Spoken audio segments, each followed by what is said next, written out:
Good evening and welcome. You are watching Tipping Point. Every Thursday, we keep the cameras rolling from 7:30 all the way to 8:30 and give you a 360 view of issues that concern you. And with our panel consisted of top decision makers, no stone is left unturned and no question is left unanswered. And of course, our conversations will be sober. We'll not allow the leaders to throw stones at each other, but rather their views. It is so good to have you joining us tonight. However, my monologue today begins with lessons learned from our political arena recently and from the famous lines of Health Cabinet Secretary Mutahi Kagwe of "You can get it, if you can get it, we can get it." We looked at it in the context of "You can't get it, but we can get it." Health workers' strike has not had a lasting solution. A healthy nation is a wealthy nation, they say.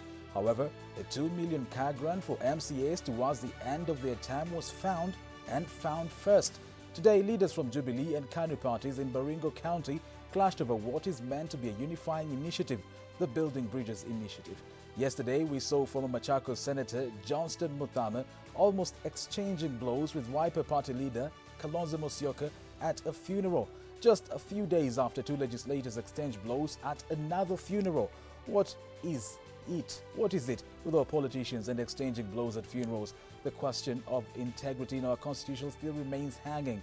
Keep this show as interactive as possible. Send in your feedback, questions or comments on our SMS line 111 444 111 or a new WhatsApp number 0785 939529 0785 939529. And on all our social media handles at SWITCHTVKENYA, a link on Wambugu, at Frederick Mutiriri, at Clifford Ndubi or at Daniel Karaoke. And remember to use the hashtag TippingPoint. We are glad you're watching. Our guests tonight are Laikipia Deputy Governor John Moneki and on my right, Honorable Patrick Makau, Mavoko, Member of Parliament. Thank you for joining us tonight. And the question we are asking today, gentlemen, the BBI, is it unifying Kenyans or dividing the country? Perhaps we can start with DG. DG, thank you for gracing this show. The BBI. Thank you, Lincoln. It's nice to be at Switch once more. I think we need to look at the issue of BBI beyond 2022 because that's what's bringing all these problems. I look at it from a perspective of are we actually amending the constitution for the benefit of our people? What are those offending articles in the constitution that we need to amend so that our people can be able to have a better Kenya, a better life? And it's unfortunate that we've begun with... DJ, I think your mic has a problem. We'll be looking at that shortly. Honorable Patrick, BBI, unifying Kenyans, dividing Kenyans. Thank you, BBI. I think the first question we should ask Kenyans, how many have read this document? And of those who have read, what is in it? And those who are opposing it, what are they opposing? And those who are supporting it, what are they supporting? Personally, I'll say, when I look at the BBI, I think it's a very good document. One, from where I sit, when I look at it, I'm looking at, for example, Machakos County getting 35% of recently audited accounts. And I'm seeing my MCAs getting 5% as ward fund. When I look at it, I look at Mavoko getting an extra constituency. When I look at it, I look at Machakos town constituency getting another constituency. I look at Mwala getting another constituency. So as Machakos County, we have extra 3 counties. And if the BBI goes through, we'll have 35% of extra funds coming to Machakos County. And Thank you. Thank you, Patrick. That is a question of the day. Is a BBI debate dividing the country? Is the BBI debate dividing the country? SMS line 111 444 111 or our WhatsApp number 0785 939529. All our social media handles are SWITCHTVKENYA or at Lincoln Wambugu. Now we can take a look at what Uhuru had to say the other day about a possible successor. Mimi sina shida na hiyo. Sina shida. Lakini nia yangu ni kuhakikisha ya kwamba wale ambao wataendelea hawatakuwa watu ya kunyanyasa na kuibia wananchi. The president's utterances, are they appropriate? Is he talking about a possible successor? You know, what is grappling in this country is corruption. And I think it's top in his mind. So, for example, if there's anybody who is talking of 2022 and yet is talking of Agenda 4, and there is nobody supporting that, anyone will ask, why they hurry? You know, for example, if you're my deputy, and I have a manifesto which me and you developed, and you are not supporting it. When I say right, you go left. When I go in front, Patrick, are you saying that the person who is addressing is his deputy? I'm trying to say, you know, there are so many people who have come out, maybe, and mostly it's only one person who is running for 2022. I have not had, apart from yesterday when I had His Excellency, the former Vice President Kalonzo Musyoka, say that he's running for the presidency of 2022. I've not had another person. So when Uhuru says he cannot hand over the reins of power to such people, then he must have been addressing those who have shown interest in running for presidency 2022. That's what you think? I think so. Mukisa Kitui, Alfred Mutua, Kivutha Kibwana.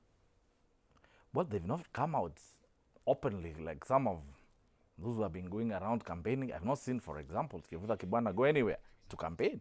DG, the president's utterances, what do you think of them? I think I always say that the president has a right to air his opinion. He's a Kenyan, first and foremost. And the fact that he has said he's not ready to hand power to those people he's calling thieves. I haven't had any candidate cleared by IBC to be a presidential candidate. People aspire. Even you can also tomorrow wake up and say you'll vie for the president. So I think we should not read too much into those statements, because I mean, what I liked about his statement yesterday is that he said he's aware and he's confirming. Next year he's leaving. He's done his 2 terms. He's going home. So that's the important news I picked from there. The rest is politics that of the day, and we shouldn't read much into it. In any case, if we were to ask for people who don't have blemish in this country, unless we're asking to get an angel to elect. Did you say clearly that he is leaving office, but do you think he's interfering with the succession politics? You know, apparently, this is Africa, this is Kenya. And the issue of anointing or the issue of preferred successor hasn't worked anywhere in Kenya or in Africa. And you saw even in 2002 when former President Moi, pointed at President Uhuru then as that he's his preferred heir. He didn't make it. So I wouldn't worry about who the president, in any case, he's a voter. He'll vote, he'll cast his vote to somebody. And you can't say that if President Uhuru decides today that I'm going to prefer Kalonzo, or I'm going to prefer Kivutha, or I'm going to prefer Deputy President, or I'm going to prefer Raila, he's committed a crime. He doesn't. He's within his democratic rights to say who he wants. I think the issue is that the voter in Kenya has to wake up and exercise their mandate of electing their leader. Then the rest, we leave it to God. Yeah. Thank you, DG. Patrick, do you think the president is interfering in 2022 succession politics? First and foremost, you should even look at the recently concluded the USA presidential elections. You saw Obama coming on to support Biden, and Democrats, of course, wanted to have one of their own win the seat. I think on the Republican side there was no here, no there. So in Kenya, of course, let me say, obviously, Uhuru is a stakeholder in whatever happens in 2022. He has a legacy to leave, and he has to look at a way, as he keeps on saying it, his Agenda 4. He has to see to it that it is implemented as per his wish, and obviously anybody interfering with it will be his direct opponent to that. So let me say he's not interfering, but obviously he's showing direction and leadership to it, and I think he's entitled to it. He needs to defend his staff, he needs to defend his manifesto, he needs to defend his legacy. But why does he feel like he has the need to defend his stuff? And what is his stuff? Maybe before I come to you, DG. Definitely, if you are president of a country, you know, we talk of Thika Superhighway. When you talk of Thika Superhighway, you think of Kibaki. So when you talk of Agenda 4, you think of UHURU Kenyatta. His staff. That is tough. His presidency, his term, is his staff, definitely. So I think he's entitled to it. And even if I were him, I'll exactly do even better than what he's doing in defending it and making sure that it's implemented. Do you think the president thinks that maybe he's losing grip of his tough Mount Kenya region where you come from? You know, President UHURU has been in politics for long. He's made it all the way to be the CEO of the Republic. That tells you he has a major following, people who will listen to him, people who are looking up to him to say, who do you think we should elect as the president? All right? And he has come out very clearly to say, I would prefer somebody who is able to continue with this legacy that we began of Big Four, because that's what is going to uplift the livelihood of Kenyans. And I think when I remember the conversation we had in Sagana, he was very clear that all those who want to vie for presidency will offer themselves for scrutiny, and then him and his people will sit around and agree who do you think and why. Because it's not like he's going to prescribe, you know, take X and leave Y. Even him, he has to tell his people that I think candidate X is much better suited to carry on with our agenda because of 1, 2, 3. And what I would advise those who are seeking presidency is they should look out for UHURU and make peace with him and seek his blessings as well. Because surely if even any political leader has a following, and if you want his support, he has to convince his followers, let us support a candidate, this one. So that candidate must also reach out to a particular leader saying, can you offer your supporters to support my idea? So let's wait. I think time will Time will tell. Time will tell. Jubilee Party. May I clarify something? Please.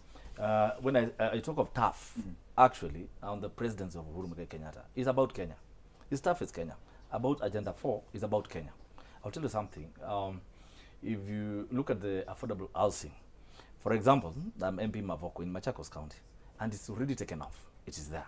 That's not his tough. When I say of tough, I mean I don't even think of Central Province in any way. I think of his tough as in Kenya, and that the Agenda 4 cuts across Kenya does not merely mean that it is in Central Province. So I want us to be careful and be clear when I talk of his tough. When he's defending his tough, of course, his legacy is a tough of a kind because he was the president of Kenya. He was not president of Central Province.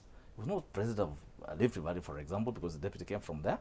His agenda was cutting across the whole country. And I'm sure that is what he wants to see implemented to the book. Jubilee was. Jubilee led by UHURU Kenyatta, of course. Was it timely for Jubilee or appropriate for Jubilee to de-whip Kenyatta at this moment, barely 18 months to the general elections? Absolutely, yes. You know, the moment you hold a government office, there is, of course, the oath of secrecy. And when I invite you to my office and we discuss, you know, fundamental issues and party matters and the country matters, leadership matters, and then you go out from the blues, you write a letter. I mean, it's like you are whipping. In fact, you forget that you are whipped in the Senate. You start whipping your boss, who is the president, into your thinking, which was supposed to be held as a secret, as a VVIP information. Then you just pour it all over in the public. I'll remove you without a blink. That's what you would do if you're a party leader? Anytime. Independence of parties, divergent views not being accommodated in parties.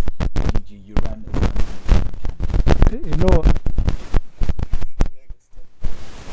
by the way, the choice of Kenyatta those 8 months ago was a wrong deal from the word go. I laughed it off and I said, I mean, Jubilee can't be serious that of all the senators who they expect to perform is Kenyatta. If you look at his behavior before and even after, nothing has changed. Even when he was in office, he failed to be able to deliver the division of revenue, 8 meetings. He couldn't whip his own members to vote on government position. That clearly says it was a wrong choice. And I believe, I am sure what that opportunity he got is will help him improve and grow to be a better leader tomorrow and be a captain of others. Speaking of party discipline and being party loyal, I think Jubilee has set a very bad precedence in this country. You think so? That you can belong to a party and defy party rules, defy party position. I mean, frankly, I have never seen this anywhere else. And I think we need to rein on this, behavior, because once it starts creeping across all other parties, then the democracy in this country will actually fail. Because party are the institutions that hold and nurture democracy. So you belong to a party. That party is able to have ideologies and manifesto that they present to the citizens. Then they have a social contract that enables them to deliver. So when you go into as a Jubilee and you have a manifesto and a social contract, then along the way you jump ship, then what are you telling the citizens? So I think there is a need for political parties' office to really be hard on political parties to ensure that live by your rules. Thank you, DG. Thank you, Patrick. That's the first half of this show. Well, the conversation continues after this short commercial break. Stay tuned.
Welcome back and thank you for keeping it Switch TV. The conversation is Tipping Point. I am Lincoln Wambugu.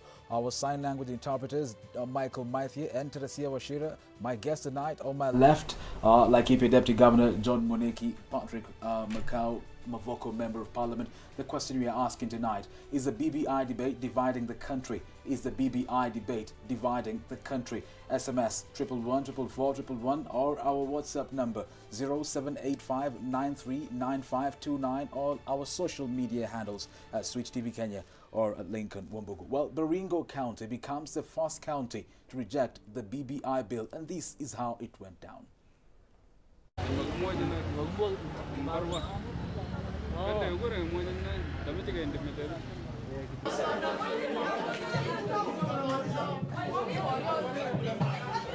must get justice to the people of Baringo.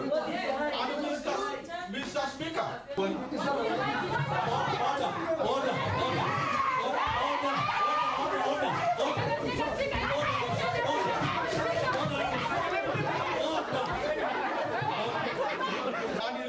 What was the point of order, Honorable Commissioner? Honorable Commissioner, what's the point of order? Mr. Speaker. Mr. Speaker. Gentlemen, what was meant to be a unifying factor has now turned chaotic, has turned to a fist fight. The Building Bridges Initiative. Do we really need it? DJ. You know, the events of today at Baringo County Assembly are very unfortunate. Extremely unfortunate. Because I wonder, why would honorable members not respect one another's opinion? When it comes to casting your vote, you do as you exercise your rights.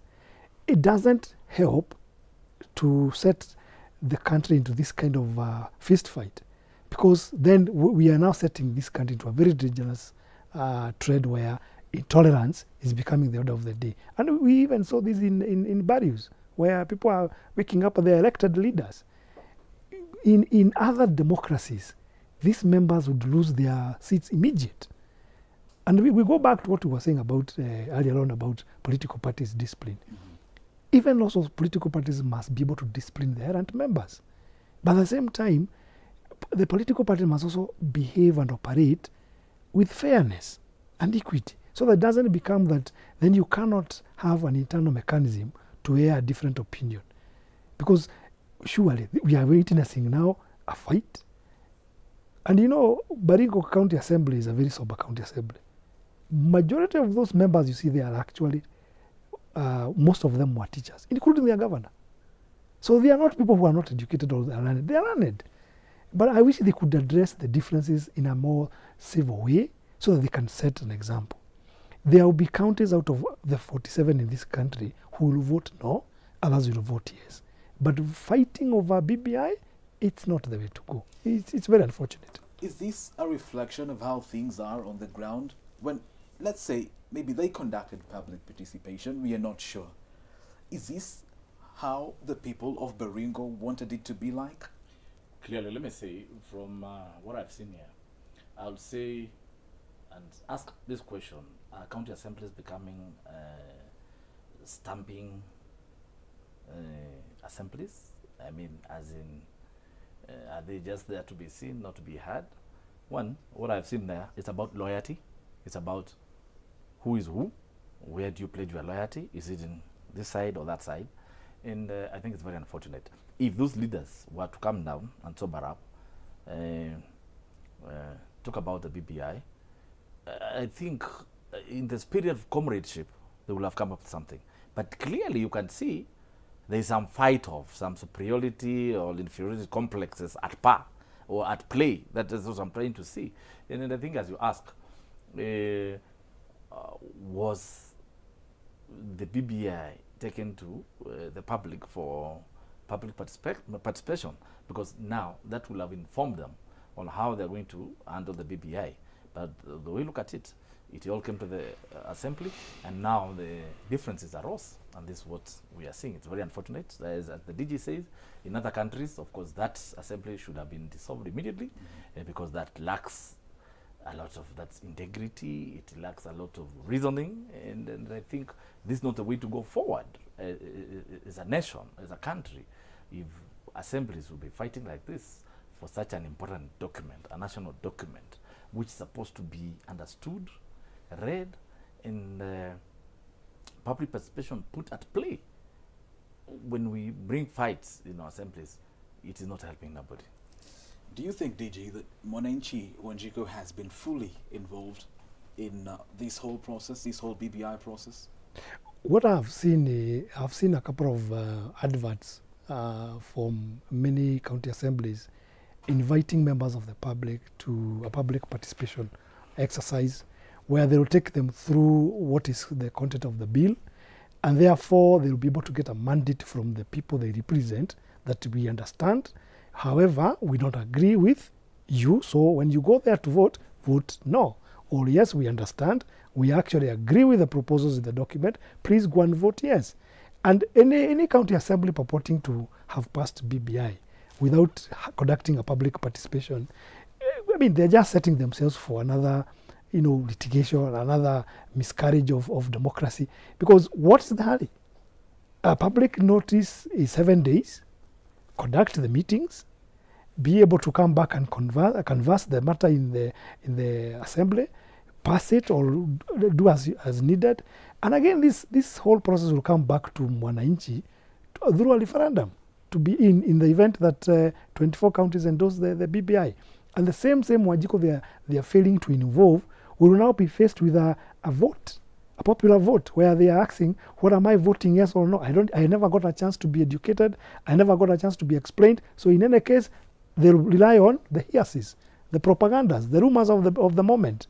So I think the members of the county assembly must realize they have a very serious civic duty to undertake right now to educate the people they represent. What is the content of this document?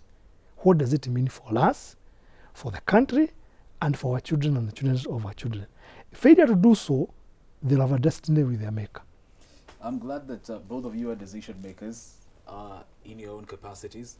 DG, in Laikipia County, where you represent so many people, I believe you have read the BBI, but the question is, have people from Laikipia County been involved in the process, public participation of sorts, civic education? When before the bill was published, there was a lot of variant copies or versions of BBI based on the understanding where you are aligned politically or otherwise. But right now, over 5 million copies were availed. And in Laikipia County, the MCAs they are going to conduct public participation next week.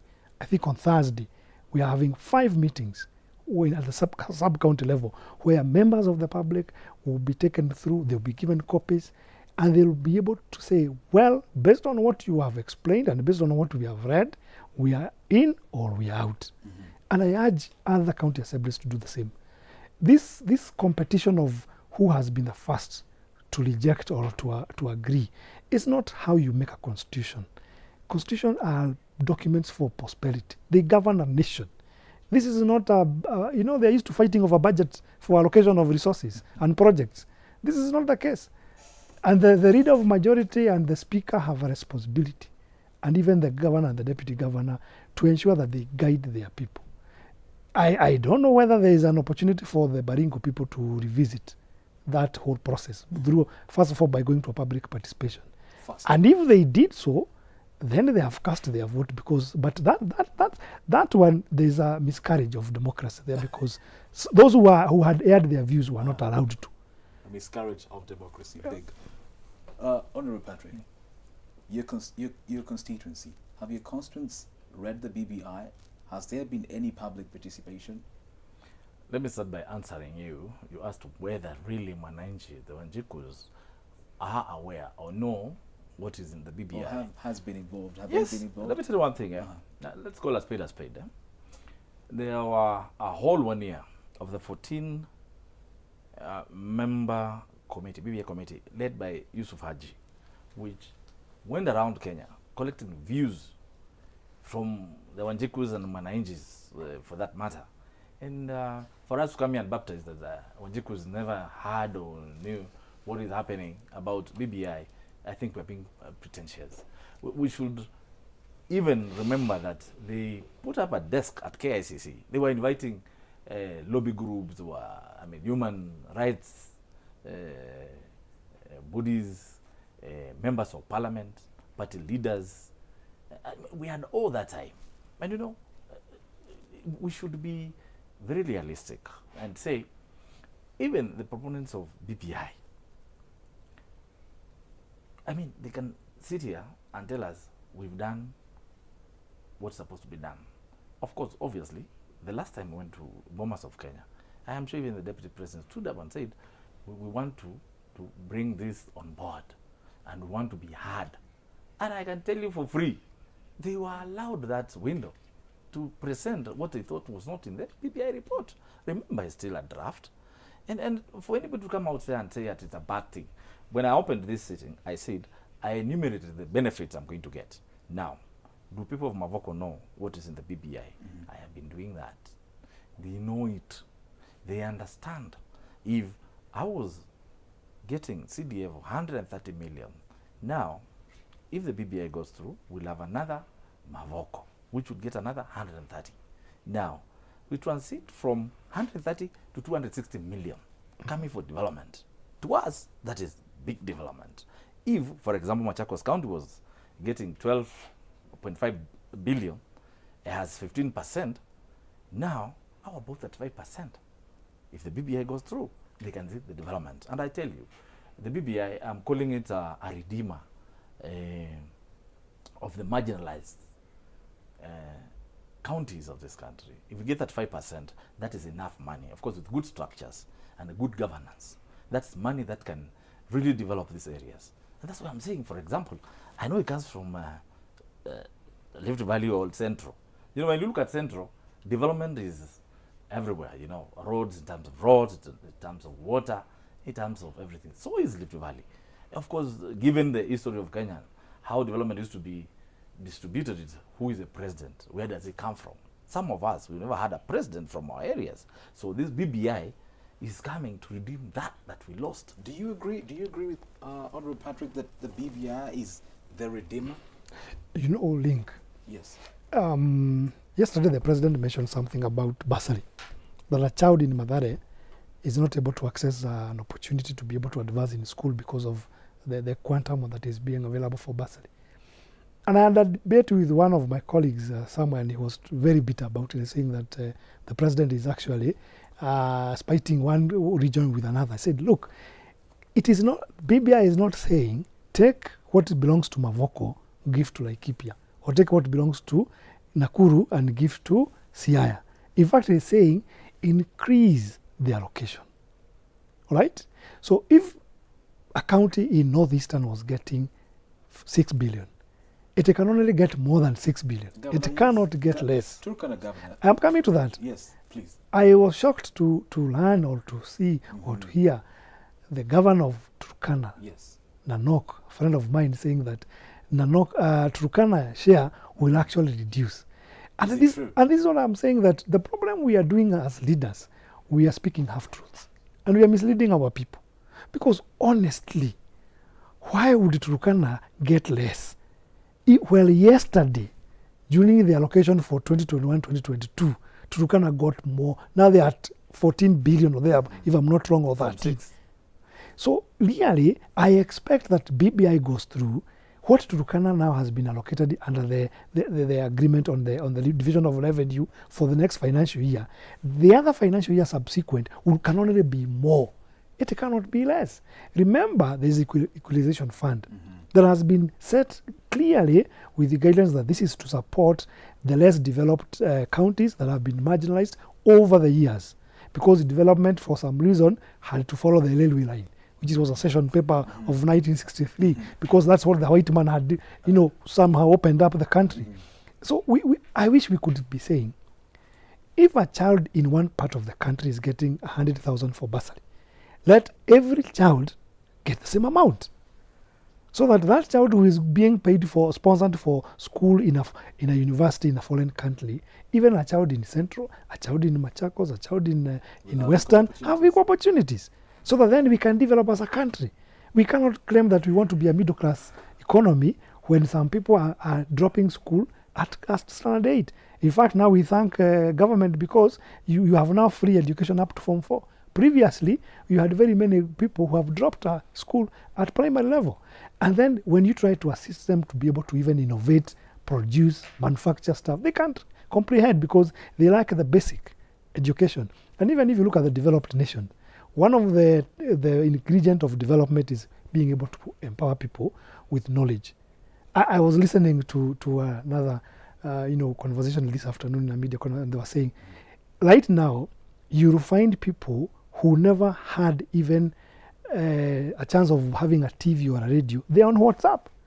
What has enabled that? Because technology has been brought on board, taxation has been lowered to be able to access M-Pesa, access, internet access. Those are the things that develop a nation. We can't be fighting over here because you're wearing a nice jacket and I don't have a nice jacket, so you should also remove. That is backwardness. I had on something there. Please. Let me tell you, I was still on the issue of Mavoko, whether they understand the issues or the benefits of BBI. For example, I'll tell you, and I'm on a national television. I want to ask Kenyans, those who are opposing BBI. For example, when I go to Mavoko, I'll tell them, the opposers of BBI are telling you they will give you bodabodas. BBI is giving you an extra constituency. BBI is giving you 35% on the counties. BBI is giving you 5% as ward development. What is that they're going to offer you? And again, let me tell you the truth, the president spoke it very well in Sagana when he said, you are being promised. And the BBI is giving it in law. This is what is anchored in what is expected of you to get. This other side is promising you. And the promise is going to be broken, isn't it? Patrick, looking at what has been said. But Link, before I come to you, DG, there's something I'd like us to clarify first. Looking at how things have been said. In Nyanza, when one county passed a bill, we saw another. In Rift Valley, one county has rejected the bill. That is Ruto's staff. And Ruto has been, on record, not fully supporting the BBI because of his reasons. Do we expect the same in Rift Valley, in Nyanza, in Ukambani, Eastern region, Coast region? What do we expect? I don't know whether it is me who has heard wrongly. Yes. But the last time I listened, I heard the Deputy President saying he does not oppose the BBI. But he does not support it fully either. Hold on. I think the decision of Baringo County is entirely theirs. It's independent. It's entirely theirs. And like we said here earlier on, the only thing they have done is caused a miscarriage of democracy because they went fighting instead of conversing the issues they have. I think what I'm saying here is that there are those people in any discourse, they will be for it or against it. We should not worry that there are those who are going to oppose it. That's why even the threshold for an amendment of Constitution is 24 counties out of 47. It's not 47 out of 47, all right? When it comes to referendum, it's a simple majority. If 11 people vote and 6 vote yes, the Constitution is amended. It is not that whether 1 million people will vote. If 11 people vote, it's a simple majority. So I think what we should do is civic educate our people. It is not for us as leaders to interpret the BBI and package it the way we understand it suits us. Moving on, I think the issue that is causing BBI to have some stomachache to people and headache is because the leaders themselves have put BBI as a 2022. Even those who are lost elections are those who are aspiring. They are angling to be part of the BBI because they say, once BBI goes through, I am politically correct. What I want to tell them is shock on you. You'll have to go to the people, sell your manifesto, convince them to vote you, BBI or not. Because BBI manenos will be done by, God willingly, this August. You have 1 year for election. You will not be telling people, I came here and I told you BBI is good, so elect me. No, it's not going to be on that. What is your manifesto? Secondly, being who is going to be the president of this republic after Uhuru term is not written in the BBI. So I don't know why we are not being honest and tell our people the truth. And I also see leaders going to church and they speak, knowing very well they are lying in front of those places of worship about this constitutional amendment. In fact, I had hoped that moving forward after the bill is out, we would cease referring to it as BBI and we will refer to it as constitutional amendment bill. Now let's talk about a referendum. The Deputy President has said not once, not twice, that he would like the referendum to be held together with the general election. What do you think of that? Maybe could that save Kenya a lot of money? Lincoln, one thing you should thank me for me being here. You know, Parliament is in session. Yes. And it was about the amendment laws that we are debating on. And let me tell one thing. I don't know why we are not telling the Deputy President that he has taken this thing as a context of 2022. If BBI falls, his supporters think that they have won. But hate or love, RAILA or UHURU, I think they did a very good thing. And I think the BBI, as I told you, it's a good document. And I urge those Kenyans who are opposed to it to point to me where they think the BBI is. For example, they say it's going to inflate the legislators. I mean, there'll be more members of parliament. But isn't it going to? No, let me come there. There is no way, and the BBI is explicit on it, that the Prime Minister will come from the sitting members of parliament. So is the deputy. So is everybody else. There is nobody who is being proposed by the BBI that you come to be the Prime Minister or anything. It is written there. But when you look at it conclusively and wholesomely for these constituencies which are being added, it is a good thing. It's a good thing. And let me do one thing. Sometimes we should do simple mathematics. How many politicians, how many members of parliament, for example, and even that 1 million, Bob. Let's say they are going to be now, the proposal is 80. 80 plus 290 is 370. 370 times 1 million is 370 million a month. In a year, it's about 4 times 12 is about 4.8 billion a year. But look at the representation and the development that comes with it. You know, let's not talk about, look at the many commissions, the many ways we are losing money. And you know, the BBI is also addressing that. If we can cure the corruption bit of it, this country will have a lot of money. But let us not cheat Kenyans. The BBI is bad because it's going to increase more members of parliament. I think they're saying more senators. But when we look at it wholesomely, I think I've been very much involved in this. And I think it's a good document. And I'm here telling Kenyans, I think it's a very good document. You should pass it. Let us not have those superiority wars. I can tell you for free, BARINGO is, and it is clear, it is about who is supporting Gideon Moi and who is supporting Ruto. William Ruto, did you? Yeah, let us not beat about the bush. Do you agree with Honorable Patrick about, you know, BBI not being part of 2022, you know, expanding the executive and its inclusivity? You know, one of the reasons why we are saying there's no money in the economy, COVID notwithstanding, is because we had a repeat presidential election. All right? And people don't know that. That repeat election cost this country 12 billion. Every time, like now, from this year, nobody is talking about new investment. Everybody is holding back the investment, waiting to see what will happen next year. So that's a year lost. Next year will also be lost. Then after that, the first year of the new administration will also be lost forming government. So you find that since we began in multipartyism, we have lost a total of 15 years. Over 500 billion has been lost. Half of our budget has been lost with this unhealthy competition. But people want to, you know, if I want to show you how nice you are, I'll tell you the nice things you want to hear.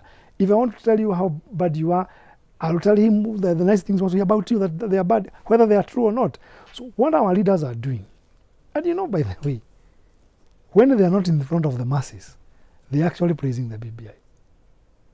When they come out, because they want to portray that if we manage to shoot down this constitutional amendment, in fact, I had one person saying we shall amend the Katiba after 2022. Now, there are more here on Facebook, and this is a feedback. The reason why, this is Vin W. Peter, he says the reason why majority of the citizens know nothing about the BBI is because it has come at the wrong time. And another one, Kennedy, says, to me, I can say that why is it not the first time we're seeing politicians fight and we're still talking about BBI? And another one, Jones Ranjo, says, of course it is. Guys, do they think we've forgotten about the locusts? They invaded almost 40% of the country, but all they can say is he's talking a lot of, Let me tell you, Link. And someone is saying, I'm of the opinion that BBI report is divisive in the sense that it has not been given to the public to read, meaning that it has something different from what is uniting Kenyans. Our political quote of the day, I'm afraid the show has come to an end so fast. Our political quote of the day: patriotism means to stand by the country. It does not mean to stand by the president. This is by Theodore Roosevelt. Well, the views described in the show are strictly individual views and do not portray the views of Switch TV. The conversation continues next Thursday. I'm Lincoln Wambugu, our sign language interpreters Michael, Matthew, and Teresia Washira. Many thanks for watching. Good evening.